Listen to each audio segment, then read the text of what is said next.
Please end depression now. End depression. End depression. End depression. End depression. End depression.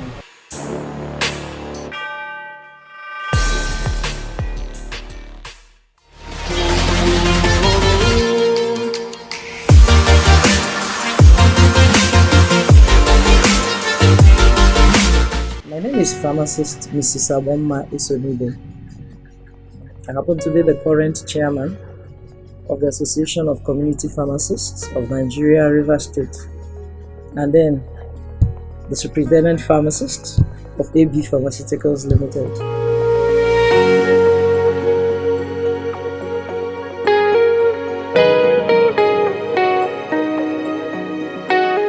I'll keep it simple. I won't go to the biological meaning or the medical meaning. But depression basically is a mental health situation because it affects the brain. So it's a mental health situation, state where someone is very unhappy, very sad, in a state of despair or dismay that will last for a long time. Because you could be sad. We all get sad once in a while. But if you come out of it, that's not depression. Someone gets you upset and the next minute you're laughing and playing, you couldn't be called a depressed person. But depression is a mental health situation that lasts for a while. Puts the person in a lot of despair. That's the simple way I can define depression.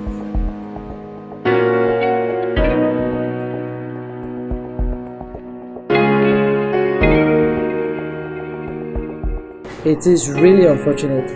One is that we don't tend to take mental health issues seriously in our environment. We don't even watch out for the signs. It's assumed that, everything is provided for this person. Why should we have any reasons to be unhappy?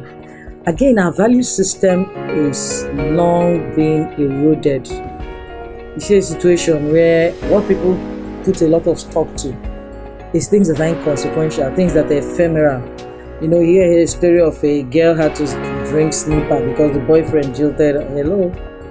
You see, there are lots of cases of, I didn't do well in JAMB, so I need to cut my life. So, I failed my MBA. My parents said I'm worthless. So what's the point?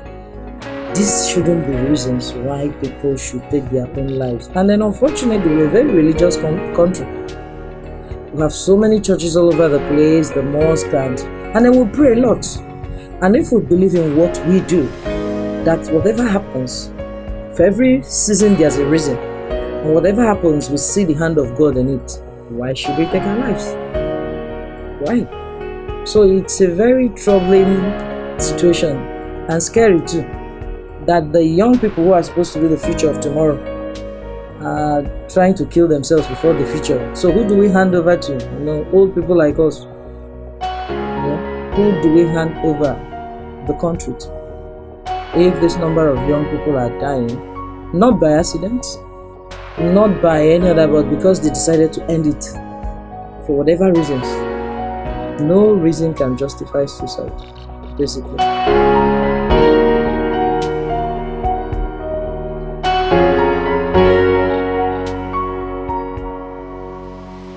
Anybody can be depressed. Because what is the cause of depression? That is, what can cause depression? There are so many causes. Loss. Some people find it difficult getting over the loss of loved ones, a family member, because we all handle grief different ways. Some people can grieve for a while and they get over it, they pick the bits and pieces of their lives and, carry on. While some other people, it's a lot, it's huge. Again, if the person in question that's dead, the deceased, happens to be the breadwinner or the sole source of sustenance for the family, it will take a while for his loved ones to get over the loss. So, again, the loss of a family, a loved one in a family, abuse, any form of abuse, physical abuse. If a woman is in an abusive relationship or in marriage, person can be depressed. Sexual abuse, which happens a lot. There's a lot of incest going on in families, father, daughter, a lot of pedophilia relationship where older people abuse children. And there's emotional abuse, where the man is not beating the wife, but the wife is getting an earful, or the woman does not beat the husband, but will tell the man the story of his life and make the man feel worthless. So abuse, can cause depression. Any form of abuse, social, emotional, physical abuse. And then there are some drugs that can cause depression. That's their side effects. And that is why we discourage self-medication and drug abuse. There are some medications that are even prescription drugs for some of their side effects of depression. The good thing is that when the medication stops, the depression, tapers off. And that is why people are advised to adhere strictly to the dosage regimen and then the duration. If the prescription says for 1 week, because you feel good, don't go back and refill it and say, okay, let me take it for 3 more weeks. It makes me feel good. You might just be caught trouble. So there are drugs that predispose one to depression. Substance abuse, alcohol, cocaine. Most of those drugs are central nervous system. They are stimulants, so they make you feel good when you take them initially. Like if you see someone who's imbibed a lot of alcohol, you see a level of excitement. The person is so excited. The person can even, for someone who used to be taciturn, he can become loquacious. He's talking all over the place, demonstrating, acting drama. But after a while, what happens? The same person just slips off. So what it does is, substances like alcohol will stimulate the central nervous system and eventually depress it.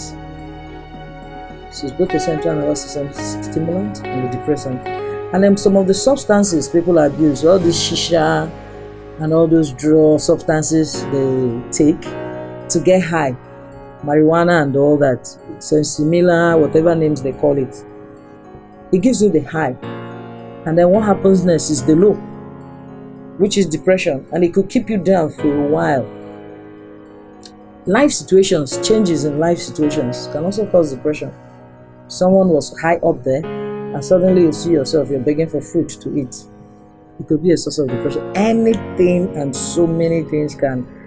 Personal problems, serious illnesses. There are some chronic ailments people might be suffering from. They say one kidney is bad now, you need to take it off or something. Naturally, the person will be depressed. So anybody can be depressed. And then some people are genetically predisposed. Research has shown that families it runs in, but that's a lower percentage of people. So anybody, life changes, major issues in life, illnesses, drugs, substances of abuse can predispose anyone for depression. So there's no line and you're rich or you're poor and that's why you're depressed.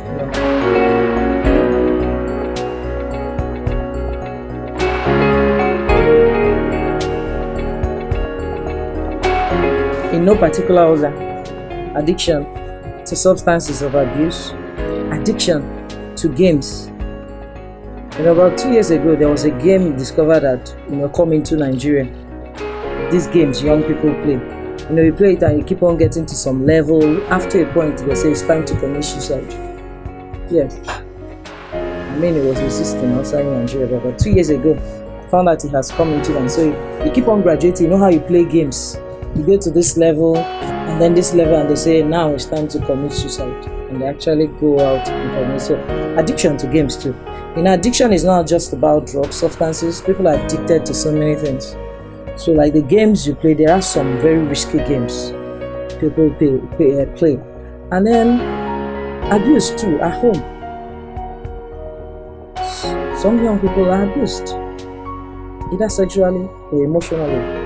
Or a case where parents begin to compare siblings and create a lot of rivalry. Oh, look at your brother, decent, disciplined, tops the class, is very brilliant, you are just one useless child. Parents talking down on their children is a no-no. Parents forcing their children to read, they want to live their lives through their kids. You couldn't become an engineer, you want your child, you must read engineering. That was your dream, but you still dreamt, you didn't wake up from that dream. Now you're waking up in the form of your child. And then the child doesn't want to do this. So the child is under pressure. I'm just doing this because my parents are not enjoying the cause. Like the young man who took his life, the news we heard from one of the universities, because he failed his MBA. If that child is not under pressure, The child has no business. I mean, there's no law that says that the child to be a success for the child must be a medical doctor. No. I mean, there's a way, if there's an understanding in that family and that child comes, I feel my MBA, it is the duty of the parents to encourage the child. Okay, what's the problem? Let's talk about it. What is the problem? Is it that you weren't reading hard enough?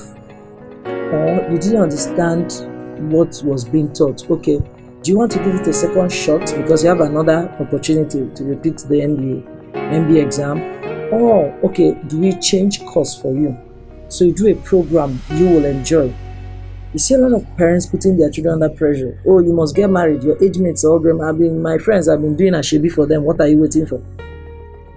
So there's a lot of pressure on young people, unnecessary pressure.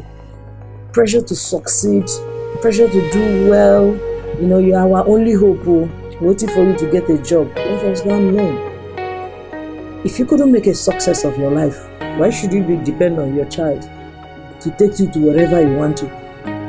As parents, we should pray for our children and encourage them at every point and speak positively into their lives and not pressure them. So that's part of our young people.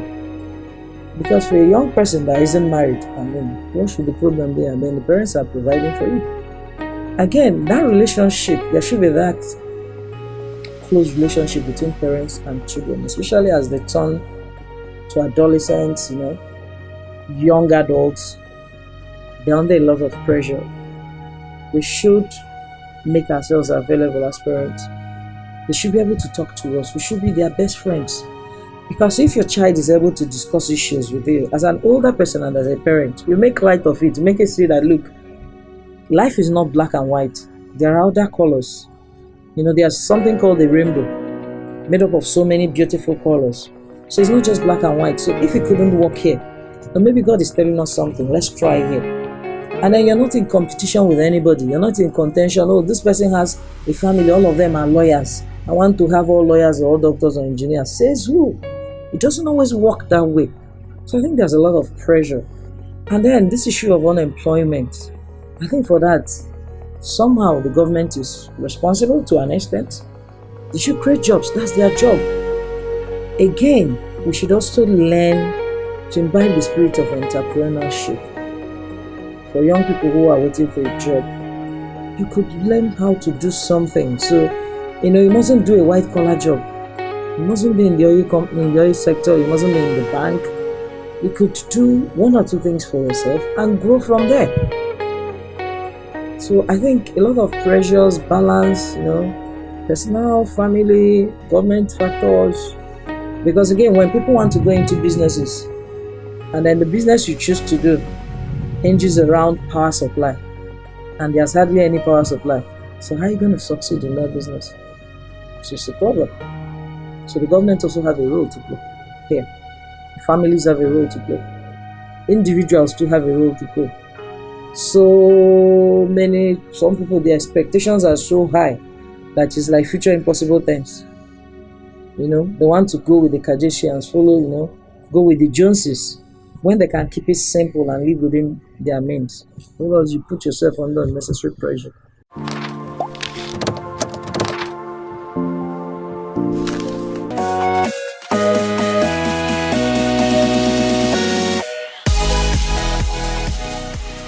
Hi, I'm Dr. Yusucho Greg. You're tuned in to Right Minds TV. I'm here to speak out that you end depression now. It always eases when you talk to someone about it. Talk to a friend, talk to a neighbor, talk to someone you know that cares about you. Hashtag end depression now. Hashtag speak out. Hashtag stop suicide. God bless you. Stay tuned to Right Mind TV. This is Kingsley Idia. You are on to Right Mind TV. End depression, end suicide. You don't need to commit suicide. Keep on watching Right Mind TV. You're on the right track. There is always a good side to any situation. You are what more than that challenge. Do not give in to depression. Suicide must never be an option. End suicide. End depression. My name is Pharmacist Joseph Ibiri. Keep watching Right Minds TV. Hello, my name is Paul Nima, CEO of Dream Visual World, right here at Right Minds TV. Share your pain and depression. Peace out.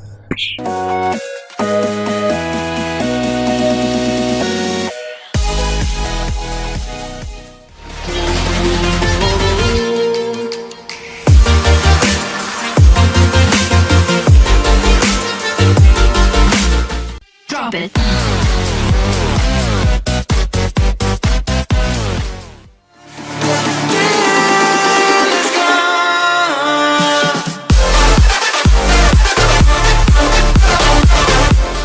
Most times they're so obvious, yet you might not notice, but they're obvious. Someone that used to be very exuberant or lively is suddenly withdrawn. Sadness, despair, someone is unnecessary. You can't put a finger as what's making this person unhappy. All of the time the person is unhappy, the person is withdrawn, keeps to himself, begins to keep secrets, doesn't want to talk to anybody about anything. Those are signs that something is wrong. Something is wrong, and it could have something to do with the mental health situation, which is what depression is. Because on a good day, I don't think there's anybody who wants to be unhappy just for the fun of being unhappy. So those signs there are those red flags. The child that used to be so happy is suddenly quiet, is withdrawn, tries to keep to himself or herself, won't talk to anybody, is non-communicative, and can also become, self-destructive. You see the person trying to hurt himself. Those are signs of depression.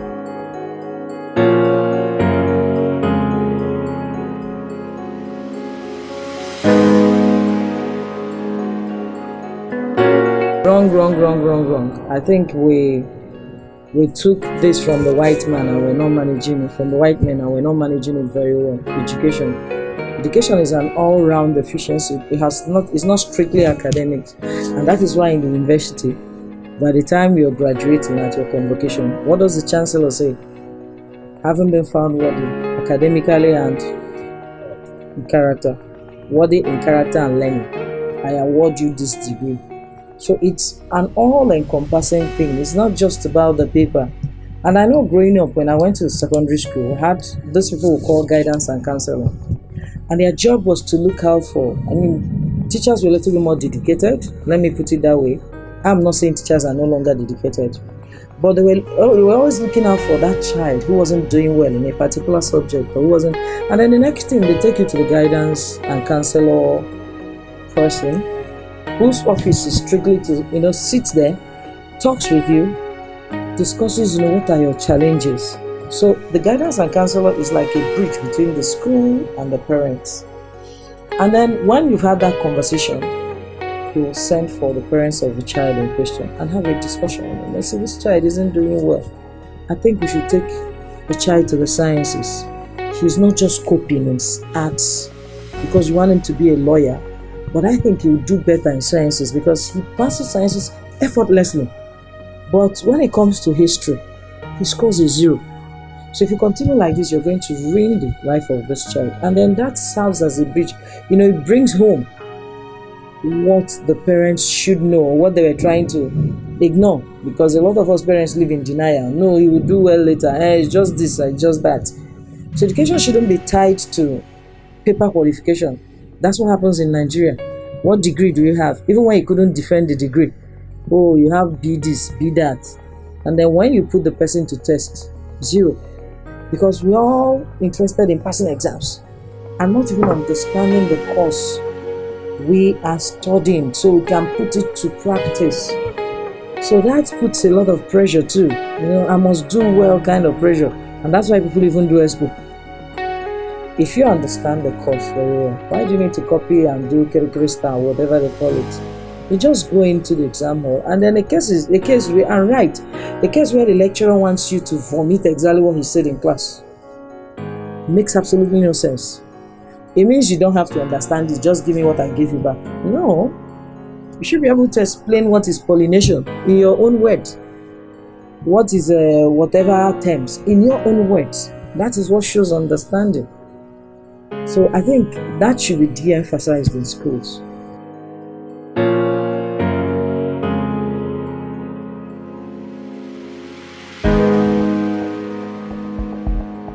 Everybody's involved. I've talked about the role of the parents, that's the home. We should actually let this love flow. We should make the home environment comfortable in such a way that the child feels free to be more expressive If you talk about the challenges, I was in school, this is what happened. And then when you're open, your child will even tell you when someone is trying to abuse. Before the abuse starts, the child will let you know. The child will talk to you. Then the school. We've had cases where teachers or lecturers talk down on students. Oh, you're worthless. You're even talking to. What you're doing is showing us the kind of home you're coming from. So the teachers, they are formators, just like parents are formators. So school has to be involved. The society, growing up, what we are used to that every child belonged to everybody. There was more like community parenting, community policing. Your mother's friend sees you walking in the wrong direction, she'll give you the slap of your life and do brain reset for you. You get home, you'll be scared of even telling your mother her friend slapped you because you know she caught you doing the wrong thing. And then before she will now come and tell your mother, oh, I hope she told you I slapped her because I caught her going in the wrong direction. And it is everybody was watching out for everybody. Now we are more selfish. It's not my business. And we forget that that child you're looking at, that's not your business, could be the person who will introduce your child to some vices, substance abuse, because there's always a meeting point. If they don't meet in secondary school or primary school, they'll meet in the university or after the university or in a party. So everybody in the society is an all of us thing. Remember when it became common in Lagos, Third Mainland Bridge? People started watching Third Mainland Bridge. If they see you standing beside it, they'll arrest you. And that was how it stopped, because everybody was watching out for everybody. So it's something all of us should be involved in. It's not a one-man business.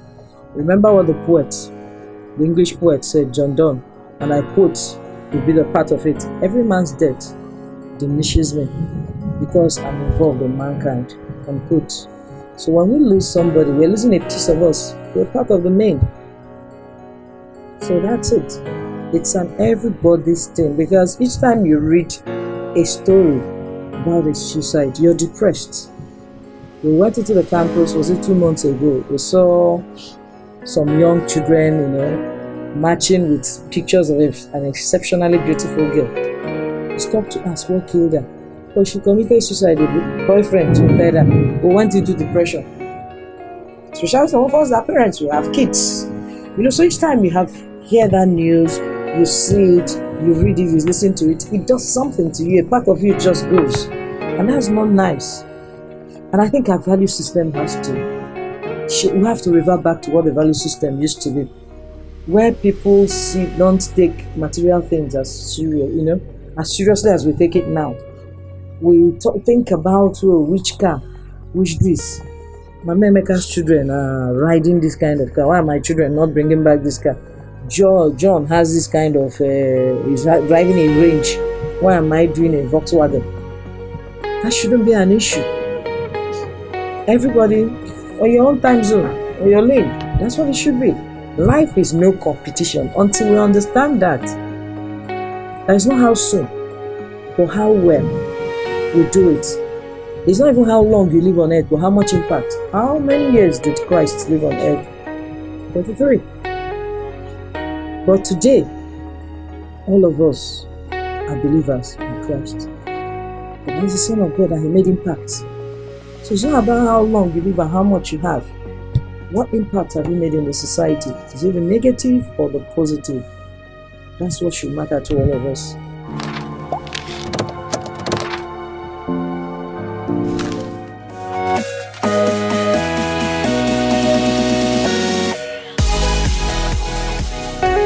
Please end depression now. End depression. End depression. End depression. End depression.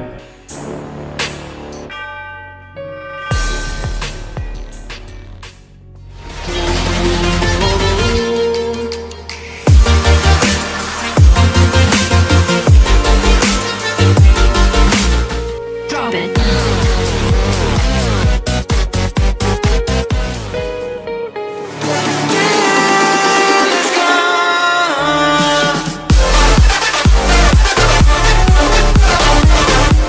Mindset, change of mindset. Let's not be desperate. I guess I've talked about this. Let's not be desperate about anything. Value system that's changing. We're becoming more American than Donald Trump. The things we see on the screen, the celebrities we see, their lives are not like what they look on the screen. And then we want to be like them. We put ourselves under pressure.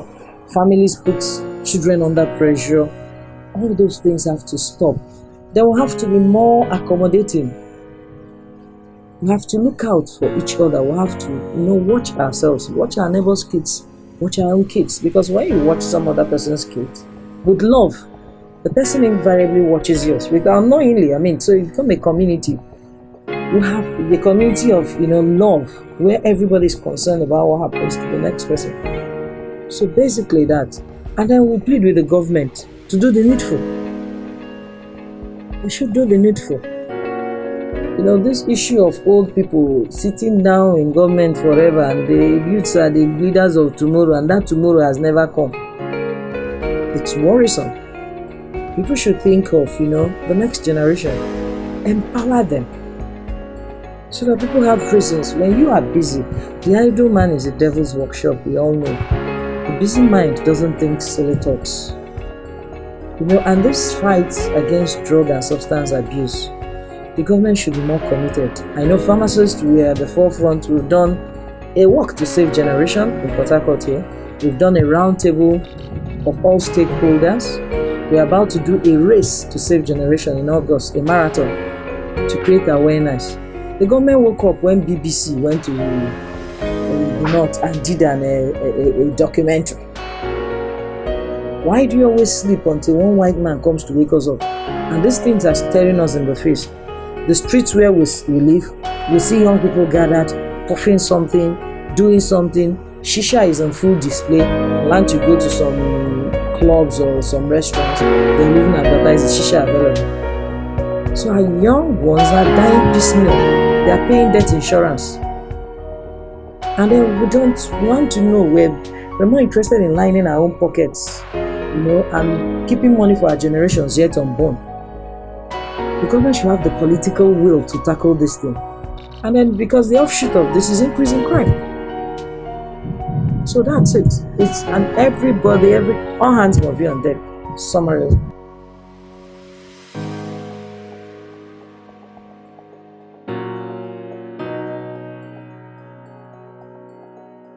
The issue is what type of friends. If your friends are the same set of people, especially like people get involved in substance abuse, they live somewhere in a place that doesn't exist. So even when you're sharing the problem with them, they don't even understand what you're saying. And that is why we should pick and choose who our friends are. Yes, for people who have good friends, you can talk about it. And who's anybody's best friend but your parents, as it were? And then if you have good friends, you can talk to them about it. There's every reason and every need to speak out. Because that problem you think is huge could be a case of someone who was crying for shoes until you saw a man who has no legs. So even in the next century, the man is not even thinking about shoes because there's no way to put the shoes on. So in a problem shared, like they say, is a problem solved. Again, who do you share problems with? You share problems with some people that will mock you or make it worse. And that is where having good friends come in. Having some degree of sane human beings around you. So that will help. Family, people you can talk to. Family is always there for you. So sharing is good with the right people. That will help a lot, basically. Because when you talk about it, it loses its weight. That issue you think is as big as the earth. It shrinks into an infinitesimally insignificant issue. So that's it. All right. Thank you. Thank you.